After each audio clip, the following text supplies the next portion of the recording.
রাজনৈতিক দল ফুটবল টুর্নামেন্টের আয়োজন করছে, এটা আগে আমরা কখনো বলি।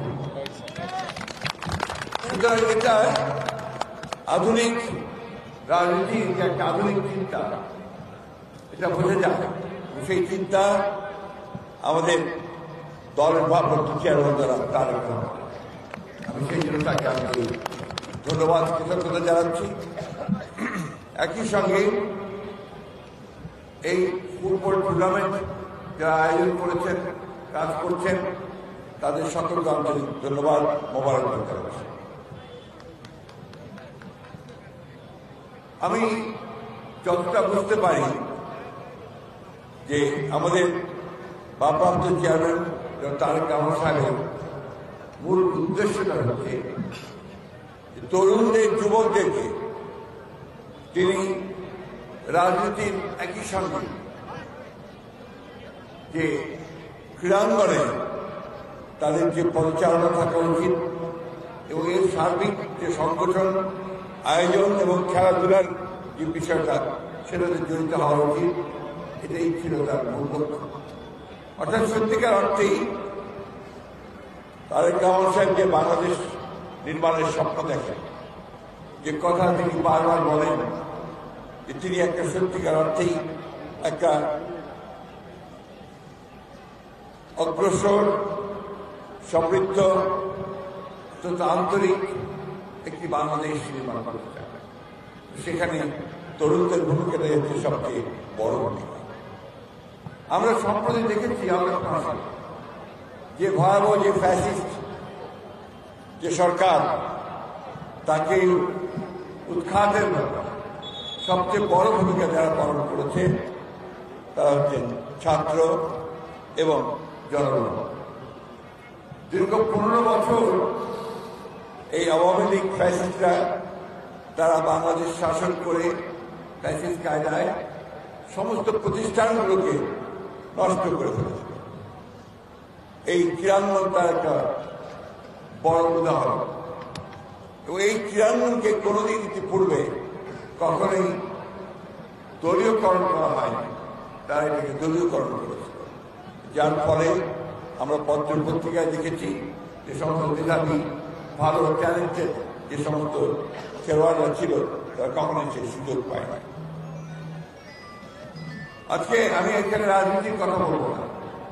আমাদের এই যে নতুন যে যাত্রা শুরু হয়েছে, এই যাত্রায় আমাদের ক্রীড়াঙ্গনে আমাদের যে জিনিসটা সবচেয়ে বেশি দরকার তা হচ্ছে একটা অরাজনৈতিক একটা ঐক্য এবং মেধার চর্চা সবচেয়ে বেশি। সুযোগ যেন সবাই পায় এবং সেই সুযোগে সবচেয়ে ভালো খেলোয়াড় বেরিয়ে আসতে চায়। আমাদের এই দেশের তরুণ যুবকেরা, মানুষেরা ক্রিকেটের খুব ভক্ত হয়েছে, কিন্তু একটা সময় ছিল যখন ফুটবল ছিল সবচেয়ে বেশি এখানে একটা জনগণের প্রিয় খেলা। আমাদের আজকে সৌভাগ্য যে ঢাকা মহানগর উত্তরের যিনি সভাপতির দায়িত্ব পালন করছেন, তিনি একজন জাতীয় ফুটবলার, জাতীয় দলের। এটা আমাদের একটা বিরল একটা সৌভাগ্য। এবং আমি মনে করি এই যে একজন খেলোয়াড় রাজনীতি এসছে, এতে রাজনীতি কিন্তু সমৃদ্ধ হবে। কারণ খেলোয়াড়দের যারা খেলাধুলার সঙ্গে জড়িত থাকে তাদের বন্টন উদার হয় এবং তারা সমাজের বা যে সমস্ত আপনার কাজগুলো আছে, যেমন মাদক বা অন্যান্য বিষয়গুলো যেটা গ্রহণযোগ্য নয়, সেগুলো থেকে কিন্তু বেরিয়ে আসতে তারা সাহায্য করে। আজকে এই যে আয়োজন, এই আয়োজনের পিছনে এটাও কিন্তু আমাদের ভারপ্রাপ্ত চেয়ারম্যান সাহেবের একটা উদ্দেশ্য, যে আমাদের তরুণরা যেন বিপথে না যায়, তারা যেন মাদক বা অন্যান্য যে অপরাধ জগতের সঙ্গে জড়িত না হয়, তারা যেন মাঠে আসে, যারা খেলছে তারা খেলবে এবং যারা দেখবেন তারা দেখবেন। এই যে নির্মল বিনোদন, এই বিনোদন আর কোথাও পাওয়া যায় না। আমি বক্তব্য করবো না, সবাই ব্যস্ত আছে খেলা দেখার জন্যে। আমি মনে করি যে আয়োজনটা একদম নতুন, বাংলাদেশে রাজনৈতিক দলের ক্রীড়া প্রতিযোগিতা আয়োজন করে একেবারে এটা আমি স্বাগত জানাই, ধন্যবাদ জানাই, কৃতজ্ঞতা জানাই। একই সঙ্গে এই টুর্নামেন্টের সাফল্য কামনা করি।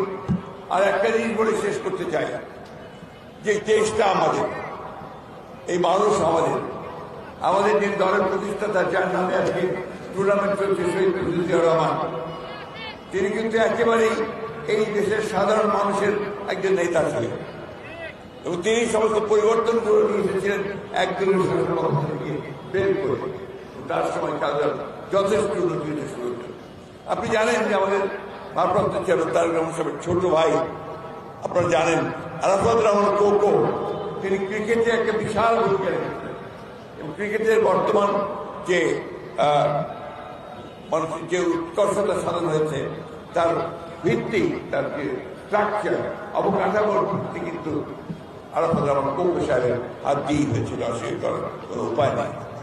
সুতরাং আমাদের সঙ্গে, আমাদের দলের সঙ্গে, আমাদের রাজনীতির সঙ্গে যে নির্মল বিনোদন, ক্রীড়া, সাংস্কৃতিক জগৎ, ক্রীড়াঙ্গন, এটার কিন্তু একটা ওতপ্রোত সম্পর্ক আছে। কালচারাল যে ডেভেলপমেন্ট, সেটা আমাদেরকে করতে হবে। তাই আমি আজকে এখানে আমাদের এই আয়োজনকে স্বাগত জানাচ্ছি, উদ্যোগ জানাচ্ছি এবং আজকে যে বোধহয় উদ্বোধন হচ্ছে এই টুর্নামেন্ট যেন আপনার সফল হয়, আমরা সবাই যেন সহযোগিতা করতে পারি, সেই ব্যাপারে আমি সবাইকে আহ্বান জানাবো। আসুন আমরা আমাদের ভারপ্রাপ্ত চেয়ারম্যান তারেক রহমান সাহেবের যে স্বপ্ন, সেই স্বপ্নকে বাস্তবায়িত করার জন্য আমরা একটা নতুন বাংলাদেশ নির্মাণের জন্য আমরা সবাই একসাথে একযোগে কাজ করি। ধন্যবাদ।